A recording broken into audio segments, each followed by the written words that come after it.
Dooms of Feathertouch Celebrations. She's a wedding minister in Lake County, Ohio. When you talk to couples about their special day, what do they usually ask you? They ask me if I'm available. Usually most of the questions are mine.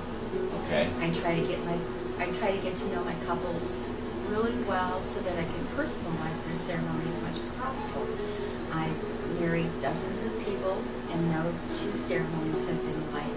So I personalize. I'm doing a wedding this weekend and the couple is very Irish and so is their ceremony, right down to the bagpipes. So I'm really looking forward to that because that's what I mean by personalizing. They're bringing in a lot of ancient Celtic tradition, and that would be very different from, say, somebody who wanted a traditional ceremony or somebody who would want a medieval ceremony, a garden wedding, or barefoot on the beach. I mean, they would all be very different. Okay, so you customize to that person. Absolutely. This is a big day. Can you adapt to their location? Sure. You mean their location as far as... where they want to be married? Oh, sure. Inside or outside? Whether it's in a church or in their home, inside, outside, on the beach, in the woods, on the river. I've done them all. Okay.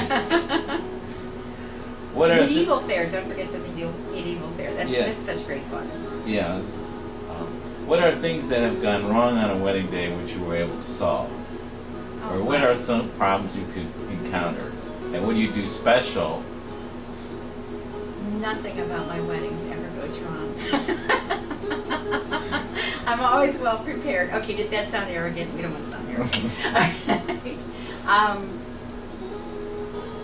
Really, actually, nothing has gone wrong because I do prepare that much in advance. Any of my couples will tell you that between a week or two before the wedding, I start emailing and calling them, confirming everything that we've talked about. You know, double checking absolutely every detail. And but sometimes, you know, you have things that are out of your control. A couple of years ago, I married a couple in Andover, Ohio. And a week beforehand, I went to the home to meet the couple, to kind of view the location where they were going to be married. And it was beautiful. Her grandparents had completely redone their property for this wedding. They built gazebos, I mean permanent gazebos. They didn't bring something in and rent it. They had a pond on the property. They built a beautiful bridge. And the couple and I were going to stand on the bridge with the chairs around the pond to view this entire ceremony. And all I said was, and this is learning something the hard way. Once I learn, I get it. All I said was, in case of bad weather, do you have a backup plan? And they said, oh, sure, we'll be in the house. Okay, I took that to mean that they had an entire plan for in the house. I forgot I was dealing with a couple that had never been married before, and I was dealing with her grandparents who had never, you know, had done anything like that before. I wasn't dealing with event planners or a party center or this sort of thing. And so I just kind of took them at their word that they had this backup plan. Well, sure enough, that was the day that we had that huge flooding in northeastern Ohio that we haven't seen in years. I could barely get there. I'm driving down Route 90, and it's like currents of water are on both sides of the road. I mean, it really gave me great respect for our road engineers, that the water was able to stay over there and not in the road. But I mean, you know, I'd glance over there and I'd see this rushing water and I'd have a little panic attack. And then I get off in Geneva at 5:34 and start heading towards Jefferson and Route 307 where there's 3 feet of water and it's all closed off. Wow. Okay, so I had to change my route.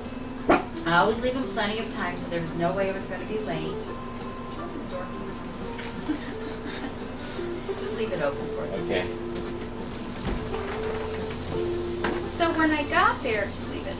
Okay. Just leave it open. So when I got there, when I got there, everything, I mean, they left the tents out, they left the chairs out. I thought, okay, you could see what was going on today. Maybe bring the chairs inside and set them up. We're obviously not going to have a wedding outside. And then I go in, like, just half an hour before the wedding, and there's people in the kitchen, which is attached to the family room and the fireplace where they were going to be married. And they're getting ready, you know, to serve all these people, and they're banging pots and pans, and they're cooking and everything else. And I said, excuse me, could you just stop long enough that we can have a wedding here? Let's, you know, try to respect their ceremony. Yeah, we'll get back to that. Yeah, right. And it turned out to be fine, and by the time the ceremony was over, the sun had come out, so they were able to have their pictures outside in the gazebo, and people were able to go back, because they set up tents by then, and that's really, so it turned out okay. Everything almost always turns out okay. But it taught me that asking someone if they have a backup plan isn't quite enough. We need to walk through the backup plan as though it's going to be the real plan. Oh, okay. Yeah, because you never know. No, you really don't. You spent all that time making all those Oh, and it was so beautiful. I mean, arbors. Yes, and this place was so beautiful that I was prepared to ask the grandparents if they would rent their yard for other people's weddings. That's how lovely it was. The flowers and everything else. It's kind of sad, but it wasn't real bright on their part not to consider it might rain that day, let alone flood. Okay, well, if anybody needs to get a hold of Patty for a wedding, be happy to plan it. Oh, absolutely. And, absolutely. From beginning to end, whether it be,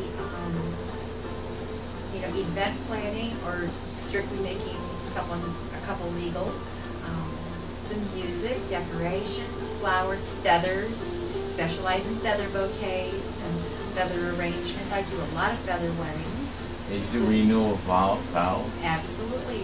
Any kind of event, any kind of celebration, vow renewal, christenings, anniversaries, everything. Okay. I'm a minister. Okay. If I had a church, I'd be expected to do it all.